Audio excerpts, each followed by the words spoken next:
Hello, we are on day 7. What up, everyone? Hi, everybody. That's the quick Quinn for the win. And on the pineapple. Pineapple. Yes. How are you guys hanging in there? We are weekend. We're 1 weekend, and if you missed a question, please be kind to yourself and know that there's going to be some window of time that opens up for you to catch up, right? It's not supposed to be perfect. You're doing your best, and you can always catch up and revisit that question later. Because this is going at your own time. Yeah. This is going at your own pace.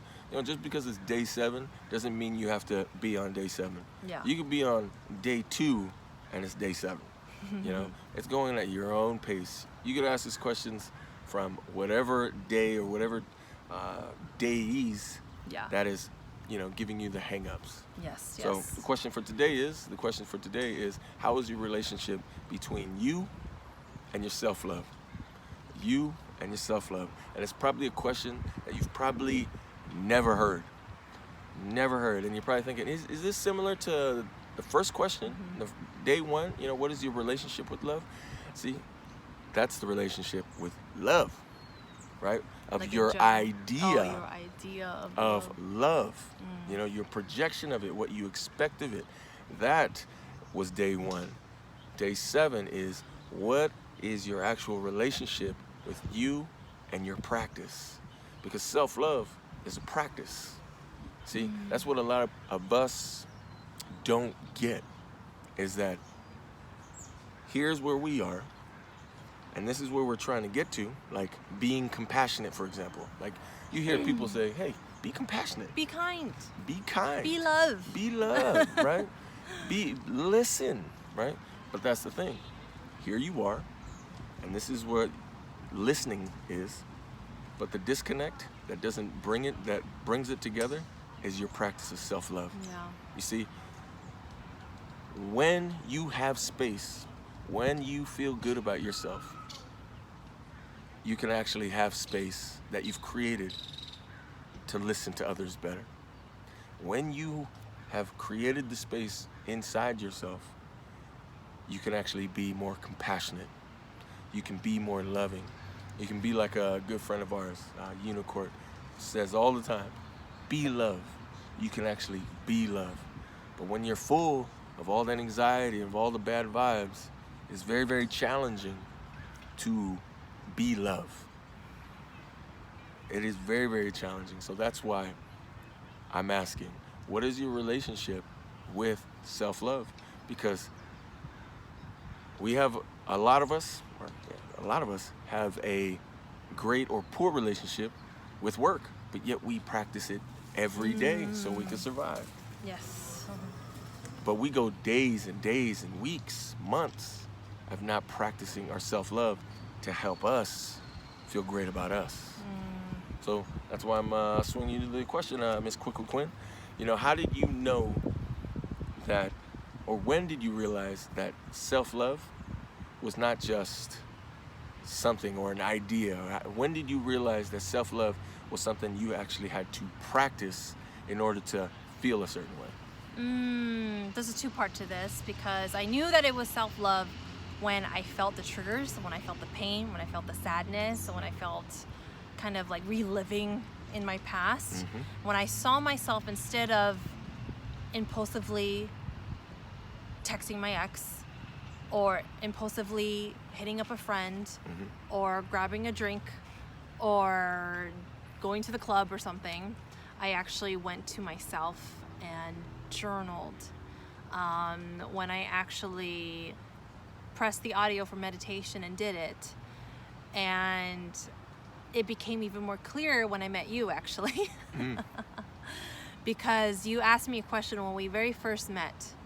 You asked me, well, what is it that you're doing every day, though? Something. We were talking about something, but you asked a very direct question, because in the beginning of my self-love journey, I just knew I needed to be my own best friend. Yeah. So somebody suggested journaling and meditating with a certain prompt, a certain way, And that just sounded good to me, and I knew that that was a way for me to add more positivity in my life. I was looking for to do something, positive. Exactly. And But it wasn't until you asked me directly, like, what are you doing? What is the action that you're doing every day? And I kind of spaced out, and I had to think about, am I actually doing something? And I realized, okay, it was the journaling. Okay, like meditation was doing something. Exactly. And Because that's the thing.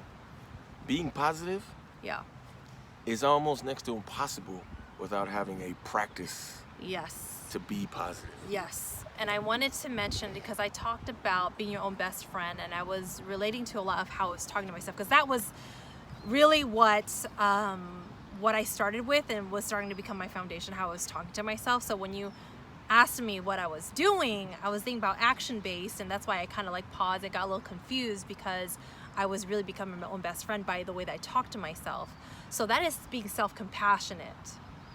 That is like, would you say that is self-love, or that's getting you ready to do the self-love work because it's practice, it's an action. So it made me really think about, there's the self-talk and then there's action.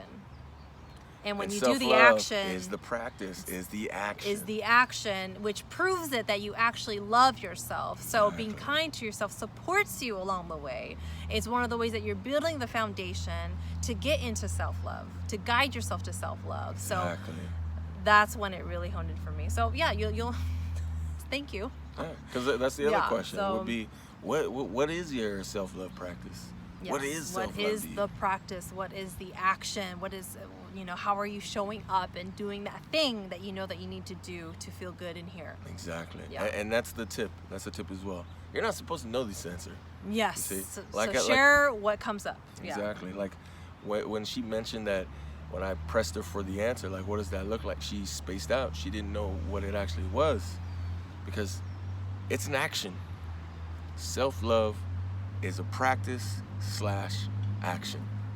But knowing that relationship, knowing what that system looks like, takes time to build for each and every one of us, because our lives are completely different from the next person. So being able to continuously flow and being able to put different pieces in your life and then add your self-love before that, so you can be your best self when you're actually doing those things, takes a tremendous amount of time. Oh, yeah. A tremendous amount of time. So that's the tip. You're not supposed to know, but you can write down what it means to you. Yes. What does that relationship with self-love mean to you? What does it look like? How did you come across it? Who gave it to you? Who suggested it to you? Yeah.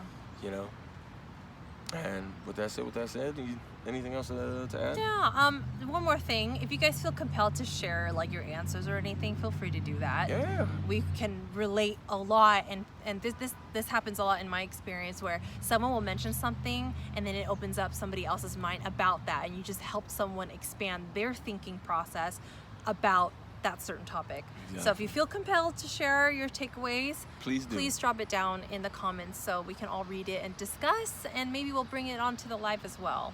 Exactly. Yeah. Exactly. So with that said, this is the Quick Queen for the win-win-win. I'm the Pineapple.